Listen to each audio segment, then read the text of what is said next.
Whoa, it's rapid.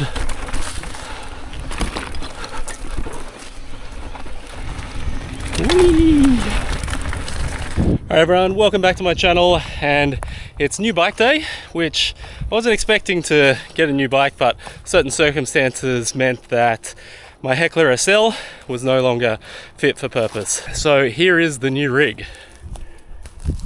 As you can see, it's a Santa Cruz Vala.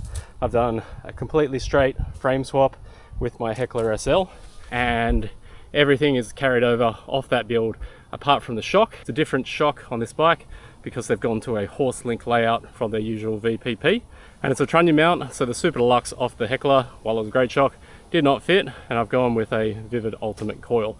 And as you can see, I've got a spring dex on there just while I'm getting it set up, and then I'll switch it over to a lovely red spring. So let's jump on, start pedaling around, and I'll talk a little bit about first impressions on the bike, and then also what led to me swapping out the Heckler SL for this. Right, so very first impression, and the bikes feel extremely similar, or rather, this feels extremely similar to the Heckler SL, and that's probably not surprising.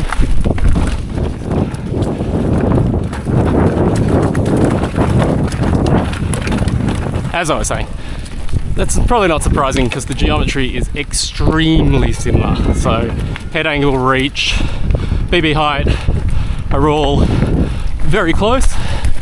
Main difference is the stack height on this is 5mm taller, so taking 5mm of spacer out. And then the biggest differences are the motor, obviously. So more powerful drive unit, it's putting out 80 Newton meters rather than 60. At the moment, you can upgrade it to 100, which I will do, but that will really rinse the battery. And then it weighs a little bit more, so 600 battery versus a 430 battery. Haven't actually put a weight on it yet. And then the other big difference, or at least the most newsworthy thing about this bike, was that they've switched to a horse link from the tried and true VPP setup. So that's probably the one that I'm most interested in feeling the difference between. With the horse link, you would expect it to be a little bit more active, a little bit more traction under brakes, but the VPP probably a little bit more planted and stable. Now Santa Cruz says you can tune a horse link however they want, and they've tuned this to feel very much like their other bikes. And so far, just on that short little pedal from the car, it doesn't feel drastically different to the VPP. But we'll see as we get to know it better, and as I do a little bit more tuning, it all feels a little bit sort of funny right now. So let's see how we go. Oh, rock work.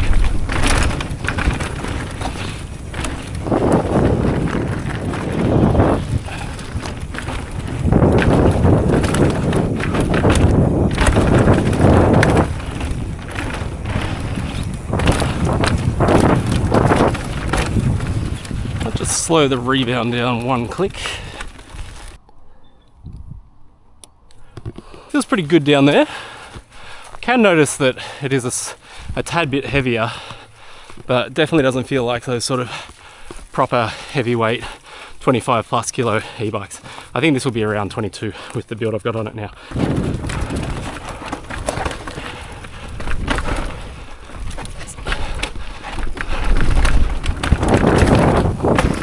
It's actually the front end that feels a bit funny at the moment,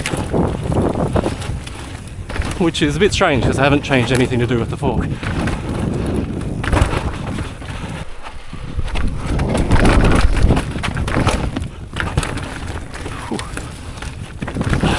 Took the opportunity to put some bigger brakes on, which is something that I had wanted to do.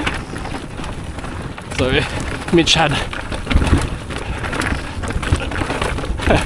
hard place to be talking. Yeah. Yo, jumps nicely.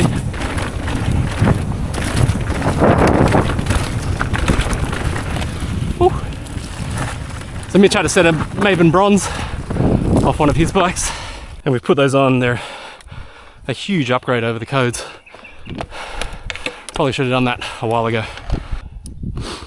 Okay, to slow the rebound down another click, just to count it out properly from closed, And I'll just touch quickly on the build I've got on this. So it was basically XO axis build of a Heckler SL.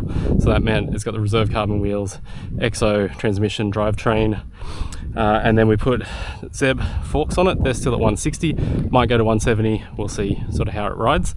One up dropper, one up carbon bars, one up 40mm stem. And as I mentioned, I put the Maven brakes on, which are probably my favorite brake ever, and they're just on 200 rotors. I don't really feel I need to go to a 220 rotor with a brake that powerful, but always good to have options like that. Let's enjoy full power up the hill, which I haven't been able to do in a while. Not that I've really missed it. I think that 60 newtons is heaps, and I think most of the time I'll be pedaling this bike around in kind of EMTB or trail mode to maximize the range out of the 600 battery.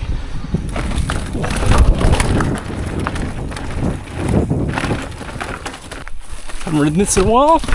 I heard it's been cleared though. There was a big tree down. Oh, I'm in a very high gear.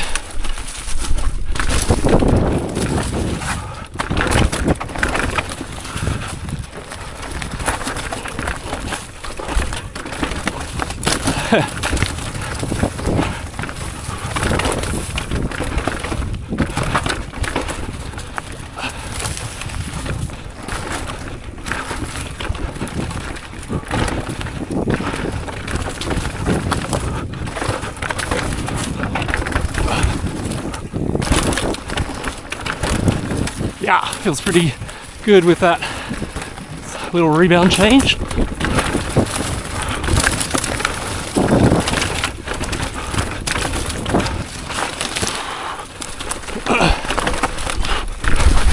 Yo.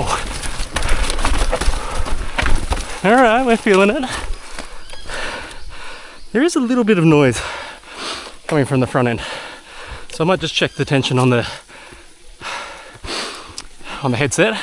As I'm doing this, why did I make this change? Well, it's pretty simple really. I really liked the Heckler SL. Like, I love riding that thing. But I knew when I got it that 430 watts was not going to be enough range for me. And while I was fine with the power, on big days could really just get 2 hours of riding, and I wanted to have a little bit more than that. So it was always in the plan to get the range extender. Now, Fazua had promised a range extender from when that bike was released, which was quite a while ago now, and they had kept delaying it. And delayed and saying, it's coming next quarter, it's coming next quarter, it's coming next quarter. Well, it was supposed to be coming this quarter, September, and they finally just turned around and said, we're not doing the range extender, we're focused on other new products. And they offered to help existing users out with an upgrade to the slightly larger internal battery that they offer, which was an extra, I think, 50 watt hours. So nowhere near the 250 that you get from a range extender. So that was a bit of a deal breaker for me. And then it happened at the time when this bike was available, and I'd also just got a new motor put in because my old motor was making a bit of noise in the SL. So I thought, rather than riding this motor, given that I'm not going to be able to get the range extender, this is a perfect time to sell this bike to someone that would suit a bit better. So we picked up this 70 build, swapped the full parts across, and I'll be selling my Heckler SL with a full Vala 70 kit. So jump on that if you're interested. It'll be up on Facebook Marketplace in the next day or two. So a quick note on the difference of the motors. I really like that Fazua motor. From the first demo that I did, just felt the most natural of any e-bike drive unit I've tried, and it's got the least delay once you get on the pedals as well. So I think it feels a bit more intuitive than the Bosch. The Bosch is a little bit noisier as well, just makes a little bit more of a whine. But that said, the Bosch is still really smooth on the pedals. It's got a nice amount of overrun when you get off them to like winch up kind of ledges, and the extra power if you want to use it. I think they're both great choices. They're both great bikes, and they're both really good at what they're intended to do. All right. Just a chill slider on this track. See how it jumps.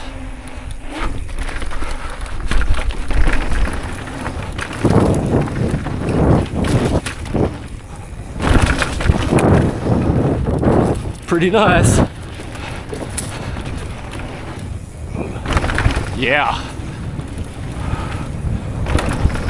Whoa. That corner was a bit loose. I think I just needed to commit to it. Get back up. Yeah, feels good. Pop's really nice. Definitely notice the coil in that real rough landing. Just smooths it out a bit more than what the Super Deluxe did.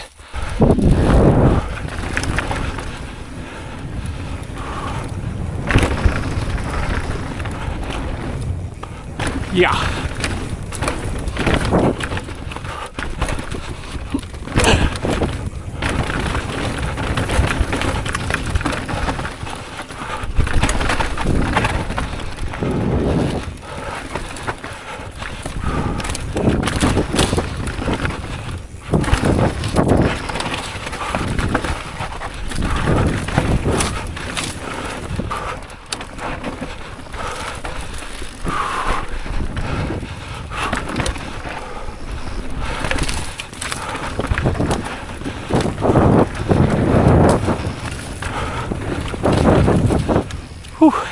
As far as the settings on this, the Horselink suspension design has allowed Santa Cruz to add 2 flip chips instead of their usual 1. So normally they've got 1 chip in the link, and that adjusts both geometry and progression. But with this layout, they've been able to split those 2 adjustments. So you've got a high-low flip chip on the seat stay and a progression setting at the lower shock mount. So I set it up low because I like my bottom back bracket low, and I wanted the 63.9 degree head angle that it comes with stock. So that was a no-brainer.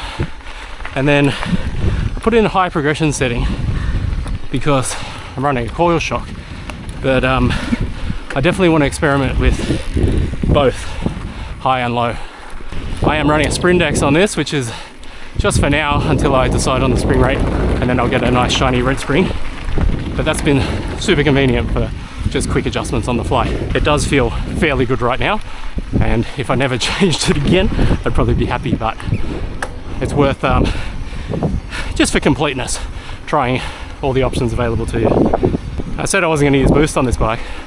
I think I've used it every climb so far.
Whew. Okay. Very good. Alright, there you have it. First ride on Santa Cruz Vala, and pretty much what I expected. A lot like the Heckler SL, but with a bit more power. There are some slight differences to how it rides. I have a slight preference towards the Heckler SL, but I spent more time on that, so there's definitely more to come from this. But the extra weight was a bit noticeable. I didn't feel like it changed what I could ride that much, but it's definitely there. But the trade-off is that extra range. Very impressed with the Bosch drive system. Again, probably slight preference towards the Fazua, but it lacks that sort of top-end grunt when you really need it, and just doesn't have the range for the kind of e-bike riding that I want to do. As for the horse link suspension, again, I think if you blindfolded me and told me I was on a VPP bike, I wouldn't argue with you. Did not feel drastically different, possibly a little bit more active, but that could well have been the coil shock. So not exactly a like for like comparison, but I'm happy about that. I liked how the Heckler rode. I like how this rides with the coil. And I think, like I said, there's a bit more to come out of checking out the different geometry and progression options, and then also the different shock chins. Thank you, Mitch at Cyclery Studio, for sorting this bike out for me and for doing the whole part swap and getting it ready. It's phenomenal and I love it. Thank you, mate. And thank you for watching. I'll see you at the next video.